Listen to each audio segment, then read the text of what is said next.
Jasmin aimait les plantes.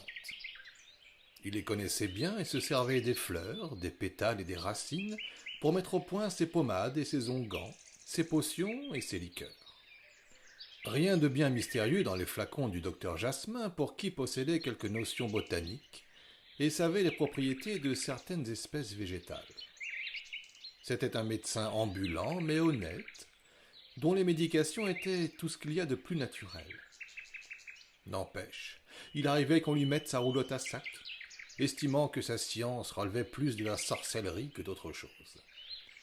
On le traitait de génial sauveur ou d'abominable charlatan, selon l'endroit. Ce jour-là, le jeune docteur fit halte dans la cour d'une importante ferme. Il fut accueilli, comme bien souvent, par des crocs de chiens hostiles.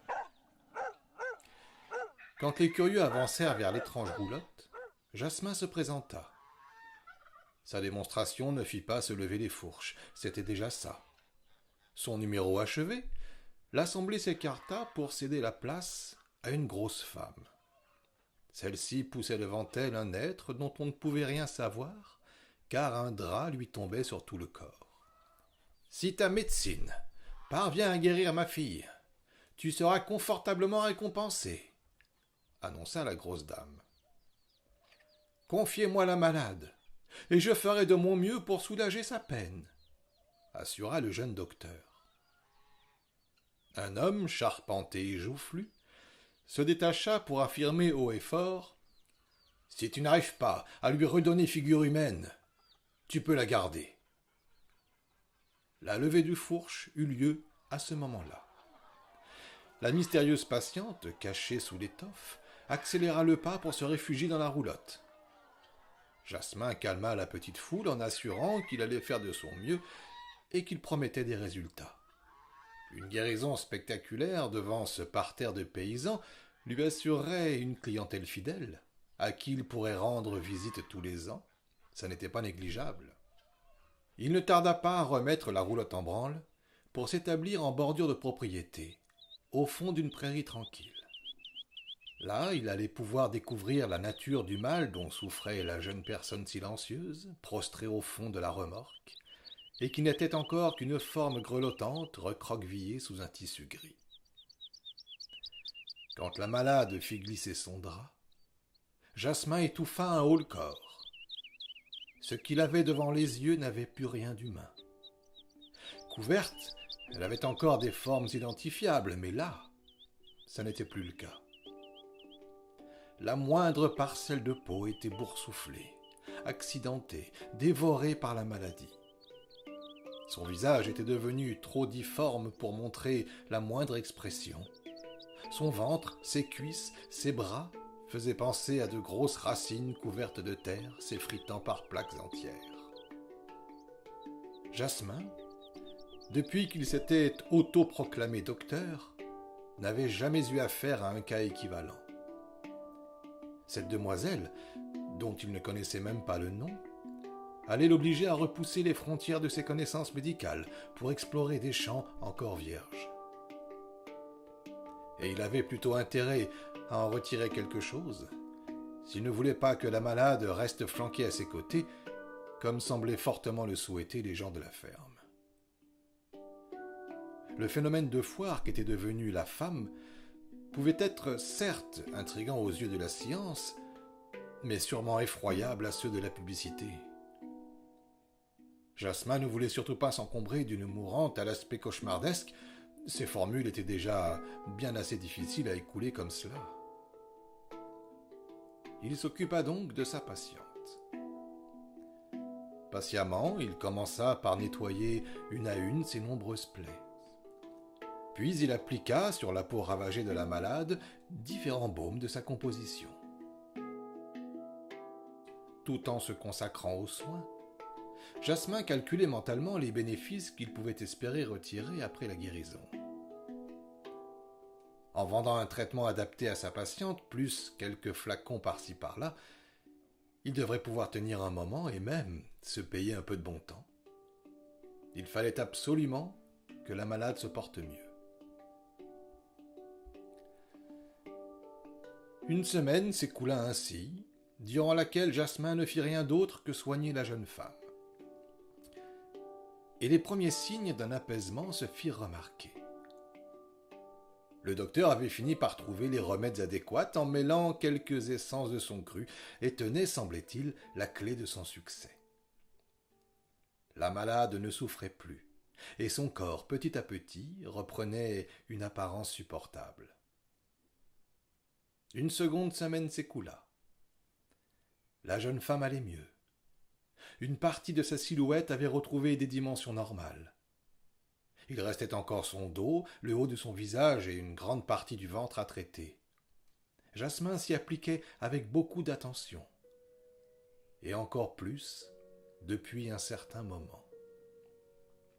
Depuis qu'il avait senti sous ses doigts la caresse de la peau redevenue saine. Elle était d'une douceur incomparable, d'un grain de joaillerie. Depuis que ses hanches et que sa poitrine étaient apparues intactes, que la patiente avait retrouvé ses courbes naturelles. Et depuis que son visage avait commencé à faire peau neuve. Chaque zone que la maladie abandonnait se révélait être d'une délicatesse et d'une sensualité irrésistibles. Sous l'armure de chair corrompue dormait une beauté exquise qui, jour après jour, envoûtait Jasmin.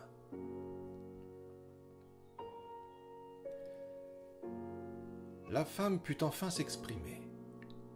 Elle s'appelait Églantine et remerciait le bon docteur Jasmin pour l'avoir libérée de cette effroyable affection. Cela faisait 2 années qu'elle l'avait contractée et restait depuis ce temps-là cloîtrée et rognée de tous. Elle allait enfin pouvoir revivre parmi les siens et mener une existence normale. Jasmin aurait dû être heureux pour elle, mais il n'y parvenait pas. Tout le plaisir qu'il prenait lorsqu'il lui prodiguait des soins, toute la joie qu'il ressentait à la savoir à ses côtés jour et nuit et à l'observer redevenir sublime, tout le bonheur qu'il éprouvait à penser à elle, dès que ses yeux ne la caressaient pas, tout cela allait lui être enlevé dès qu'elle serait guérie. Et ça, Jasmin le supportait difficilement. Après 3 semaines d'isolement, Églantine était quasiment tirée d'affaire. En dehors de quelques traces sur une cuisse, son eczéma foudroyant avait entièrement disparu. Jasmin, quant à lui, était plus pitoyable à voir que sa patiente. Les nuits sans sommeil lui avaient fait le teint gris. Il ne s'alimentait presque plus et paraissait terriblement malheureux. « Docteur Jasmin, vous avez sauvé ma vie, » remercia la jeune femme. « Je suis prête à retourner auprès des miens à présent. » Jasmin redoutait tant cet instant qu'une étincelle crépita dans son esprit. Il se leva d'un bond. Il ne pouvait pas la laisser partir. Il l'aimait trop. « Attendez, Églantine.